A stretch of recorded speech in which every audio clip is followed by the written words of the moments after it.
Hello guys, आपका स्वागत है गाचा कोता के 17 एपिसोड में। तो चलिए गाइस, बिना किसी देरी के एपिसोड को स्टार्ट करते हैं। अब तक हमने देखा कि जंका और ज़ैबर की फाइट होने लगती है, लेकिन ज़ैबर जंका को घायल कर देता है। इसके बाद हमें जंका का बैक स्टोरी दिखाया जाता है।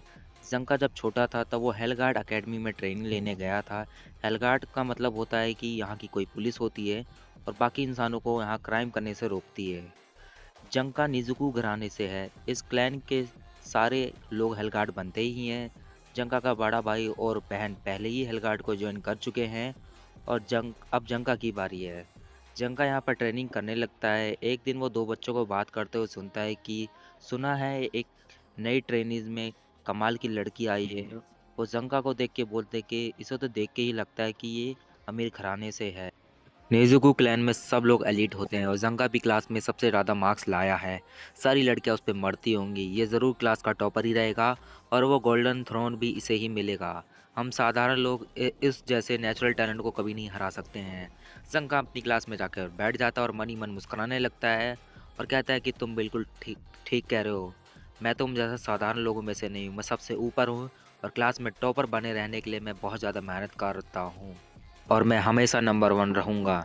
तब यहाँ टीचर आकर बताता है कि क्राइम्स बढ़ते जा रहे हैं, यानी हेलगार्ड्स को और भी ज़्यादा मजबूती दिखानी होगी।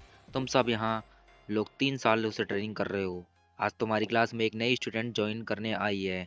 ये झोपड़ियों में पली बड़ी हुई है, लेकिन इसमें बहुत टैलेंट है और इस लड़की का नाम हायो होता है। उसकी आंखों में देखकर ही जंका समझ गया था कि वो मामूली लड़की तो नहीं है। इस एकेडमी में गोल्डन थ्रोन नाम का एक चेयर है जिस पर सिर्फ वही स्टूडेंट बैठ सकता है जो उस साल का नंबर वन स्टूडेंट होता है। होयो की अब जंका से और जंका की पूरी क्लास से फाइट होती है और वो एक एक करके सबको हरा देती है। वो जंका को भी हरा देती है, जिस पर टीचर उसकी बहुत तारीफ करता है कि उसने पहली बार में ही पूरी क्लास को हरा दिया। तुम सच में होनहार हो, तुम गोल्डन थ्रोन के काबिल भी हो सकती हो। सब बच्चे हैरान थे कि एक झोपड़ी में पली लड़की ने हमें हरा कैसे दिया। टीचर ने आज तक इतनी तारीफ किसी की नहीं करी। सब बहाने मारने लगते हैं कि उसका स्टाइल इतना भी अच्छा नहीं था और ये लोग उसे आराम से हरा सकते हैं। अब उन जंका उठकर कहता है कि वो कमाल की थी, लगता है मुझे और ट्रेनिंग करनी पड़ेगी। इतना कहकर वो वहाँ से चला जाता है। दीवार के पीछे जाकर इतना गुस्सा करता है कि उसके दांतों में से खून निकलने लग जाता है और वो यही सोच रहा होता है कि वो कैसे एक लड़की से हार सकता है। वो दीवार पे अपना सिर दे मारता है और यही कहता है कि मैं नहीं हार सकता, मैं ही नंबर वन हूँ। तभी उसके पीछे हायो आ जाती है जिसने सब कुछ सुन लिया होता है। जंका उससे कहता है कि वो बहुत अच्छा लड़ती है, तुम गोल्डन थ्रोन पर भी बैठ जाओगी। हायो पूछती है कि उससे क्या होगा। जंका बताता है कि हेलगार्ड्स में जितने भी लेजेंड और हायर अप्स हैं वो सब उस चेयर पर बैठे हैं। सारे स्टूडेंट्स पर बैठना चाहते हैं। हायो पूछती कि उस चेयर पर बैठने से क्या मिल जाएगा, क्या तुम बस दूसरों लोगों को इम्प्रेस करना चाहते हो। इतना कहकर वो वहाँ से चली जाती है। हायो के आने से बाकी नकली स्टूडेंट भी अपना असली चेहरा दिखाने लगते हैं। कोई उसके जैसा दिखना चाह रहा होता है, कोई इससे दोस्ती करना चाहता है, लेकिन सबसे बड़ा नकली तो मैं हूँ जो सोचता हूँ कि मैं बाकियों से बेहतर हूँ। इसके बाद अपनी वेपन क्लास लगती है। टेबल पर बहुत सारे वेपन्स रखे हुए थे और सभी स्टूडेंट्स को अपने लिए एक एक वेपन चुनना है। बाकी लोग वही हथियार चुनेंगे जो दिखने में अच्छे हैं। और जंका ने कुछ उल्टा करने का सोचा।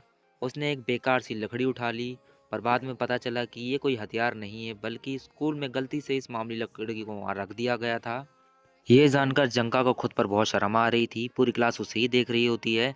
वही हायो ने एक नॉर्मल कटाना चुनी थी। जंका को फिर इतना बुरा लगता है कि वो एक खाली कुएं में आकर बैठ गया, लेकिन वापस ऊपर नहीं चढ़ पाया। और 3 दिन बाद एक आदमी वहां से गुजर रहा था जिसकी नज़र जंका पर पड़ गई। जंका उन्हें भी सब कुछ बताया और बोला कि मैं बहुत ही बकवास हूँ, सबसे मामूली हूँ और कभी भी नेचुरल टैलेंट नहीं बन सकता। मैं इस लाठी जितना ही बेकार हूँ। वो आदमी कहता है कि किसने कहा कि मामूली लोग नेचुरल टैलेंट से बेहतर नहीं हो सकते, और ये लाठी इतनी फालतू है तो तुमने अभी तक इसको पकड़ क्यों रखा है। और तुम जब तक स्ट्रांग नहीं बन सकते जब तक तुम अपनी कमजोरियों का पता न लगा लो। ये आदमी कोई और नहीं बल्कि एंजन था और उसके साथ रियो भी थी। एंजन कहता है कि हम कुछ टाइम बाद इस शहर में फिर से आएंगे, शायद तुम एक दिन साबित कर सको कि मामूली भी होनहार हो सकता है। इतना कहकर वो वहाँ से चले जाते हैं। अब जंका को एक नया मोटिवेशन मिल गया था और वो उस खाली कुएं से बाहर निकल आता है। कहानी अब प्रेजेंट टाइम में वापस आती है और हम देखते हैं कि जंका अभी भी जिंदा है और जेबर उसके पास नाच रहा था। जेबर बताता है कि उसने जो टॉक्सिन जंका के अंदर डाला है उससे जंका को भ्रम होंगे और उसे लगेगा कि ये भ्रम भी असली है। अब जंका ज़ोर से हंसने लगता है और ज़ेबर भी उसके साथ हंसने लग जाता है।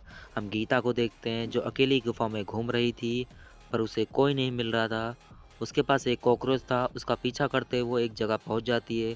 उसके सामने कोई लाल चीज़ थी जिसमें इंसानों के हाथ घुसे हुए थे। इधर ज़ेबर जंका से कहता है कि मुझे लगा था कि तुम काफ़ी तगड़ी फाइट दोगे, लेकिन तुम्हारा तो खेल ही ख़त्म हो गया। चलो मैं तुम्हें ट्रैश बीस्ट को खिला देता हूँ। इतना कहकर वो जंका को घसीटते हुए ले जाने लगता है और ये एपिसोड यहीं पे ख़त्म हो जाता है। तो गाइस ये एपिसोड आपको कैसा लगा कमेंट सेक्शन में ज़रूर बताएं। चैनल पे नए आए हैं तो उसको सब्सक्राइब कर दे, बेल आइकन प्रेस कर दे, जिससे हमारे आने वाली हर वीडियो आपके पास सबसे पहले पहुंचे।